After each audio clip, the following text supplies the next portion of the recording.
కానీ ఇంత మోసం చేస్తారు అని గత ప్రభుత్వం టిఆర్ఎస్ ప్రభుత్వం అలాగే మోసం చేసింది, ఈ ప్రభుత్వం కూడా అలాగే మోసం చేసిందని మహిళలు చెప్పుతుంటే చాలా బాధాకరం అనిపిస్తుంది.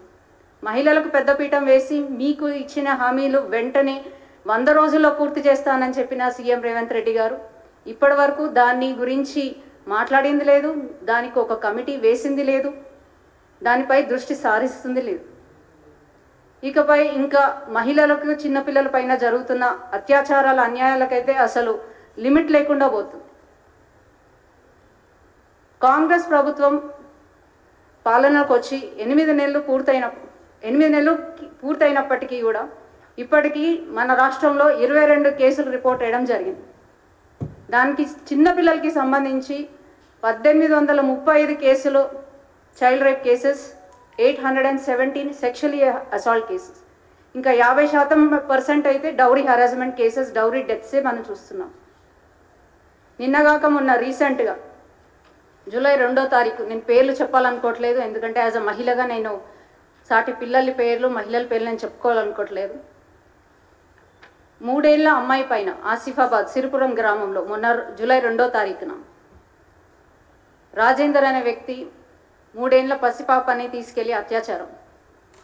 అలాగే నిన్నగాక మొన్న మియాపూర్లో బతుకు తెరువు కోసం హైదరాబాద్కి వచ్చిన యువతిని తోటి కలీగ్స్ అయిన వారు మద్యం తాయించి, కూల్ డ్రింక్స్లో మద్యం కలిపి తాయించి 4 గంటలు కార్లో చిత్రహింసలు పెట్టి మనం చూసిన మర్చిపోక ముందుకే డైలీ అత్యాచారాలు, డైలీ అన్యాయాలు. నిన్నగాక మొన్న నేరెడ్మెట్కి 14 సంవత్సరాల అమ్మాయి మీద సామూహిక అత్యాచారం. అలాగే పెద్దపల్లి ఇన్సిడెంట్ మర్చిపోక ముందుకే ఆదివాసీ మహిళ అయిన నాగర్ కర్నూల్లో ఆదివాసీ మహిళల పైన కాంగ్రెస్ నాయకుల అత్యాచారం.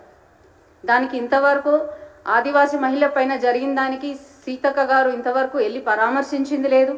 కనీసం ఒక మహిళగా సాటి మహిళను వెళ్ళి చూసి ఆవిడ బాధ ఏందో తెలుసుకునే ప్రయత్నం కూడా కాంగ్రెస్ మహిళా నాయకులు చేయడం లేదు. నగర నడిబొడ్డులో ఇన్ని అరాచకాలు, అత్యాచారాలు జరుగుతుంటే హోమ్ మినిస్ట్రీ చేతిలో పెట్టుకున్న రేవంత్ రెడ్డి గారు అసలు ఇంత కూడా స్పందించకపోవడం మహిళలుగా మాకు చాలా బాధ కలిగిస్తున్న విషయం.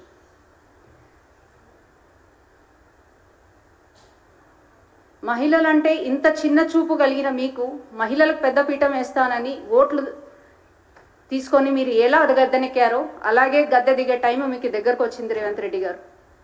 మీకు చేత కాకపోతే హోమ్ మినిస్టర్ పదవి నుంచి పక్కకి తప్పుకొని ఆ పోర్ట్ఫోలియోని వేరేకిచ్చి కొంచెం మన సమాజంలో, రాష్ట్రంలో మహిళలు, చిన్నపిల్లలు ఎట్లాంటి అరాచకాలకు అన్యాయాలకు గురవుతున్నారో ఒక నివేదిక తీసుకొని మీరు రానున్న రోజుల్లో దీన్ని అరికట్టే విధంగా మీరు ప్రయత్నాలు చేపడతారని ఆశిస్తున్నాం. అలాగే గంజాయి మత్తులో విచ్చలవిడిగా డ్రగ్స్, గంజాయి విచ్చలవిడిగా తెలంగాణ వ్యాప్తంగా ఇంతకుముందుకు ఎన్నడూ లేనంత విధంగా యువకులు దాన్ని బారిన పడి వాళ్ళ జీవితమే కాకుండా దాంట్లో మహిళల్ని, చిన్నపిల్లల్ని కూడా వాళ్ళు ఏం చేస్తున్నారన్న విచక్షణ జ్ఞానం లేకుండా ప్రవర్తిస్తున్నారు. ఉక్కు పాదంతో అరికెడతామన్న మద్యాన్ని 24 hours 24/7 పబ్బులు నడుపుతున్నారు. దానిపై ఏ చర్యలు లేవు. సో వెంటనే ఇవన్నీ మహిళా సమస్యలను దృష్టిలో పెట్టుకొని 6 గ్యారంటీలలో మహిళలకు సంబంధించిన గ్యారంటీలను వెంటనే మీరు అమలు చేయాలని, తర్వాత ఈ మహిళలకి జరుగుతున్న ఏవైతే అత్యాచారాలు, అన్యాయాలు వెంటనే అరికట్టే విధంగా జూలై 9వ తారీఖున ఉదయం 10 గంటల నుంచి 1 గంట వరకు రాష్ట్ర మహిళా మోర్చా ఆధ్వర్యంలో మా రాష్ట్ర అధ్యక్షులు గౌరవనీయులు పెద్దలు కేంద్ర మంత్రి వర్యులు కిషన్ రెడ్డి గారు సూచన మేరకు ఇందిరా పార్క్ ధర్నా చౌక్ దగ్గర పెద్ద ఎత్తున మహిళలతోని మేము ధర్నా చేపట్టబోతున్నాం.